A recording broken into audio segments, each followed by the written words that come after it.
केस मोकळी सोडून फिरायला लागली. लग्नात गेली, पोराला सोडला, ही असे हात बांधून बसली. इकडं बघितलं की झिंजा इकडं उडायच्या, इकडं बघितलं की झिंजा इकडं उडायच्या. तेवढ्यात पोरगं पळत आलं आणि मम्मीचा पदर वाढला आणि म्हटलं, मम्मी मला सुसू आल्या. मम्मीला असा राग आला तुम्हाला सांगतो. मम्मीने त्याच्या कानाखाली एक आवाज काढला, पोरानं पॅन्टतच. मम्मी म्हणली, लागा तुला काय कळतं का? अशानं आपण गावंडळ कळेल का नाही? आता म्हणला लागली त्याला काय करू? मम्मी म्हणली, तुला एक आयडिया सांगते.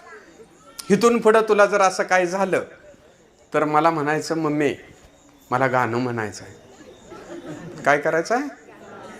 झालं. पुन्हा लग्नाला न्याला. ही महिलांसंग बोलत उभा राहिली. तेवढ्यात पोरगं पळत आलं आणि मम्मीचा पदर वाढला आणि म्हणलं, मम्मी मला.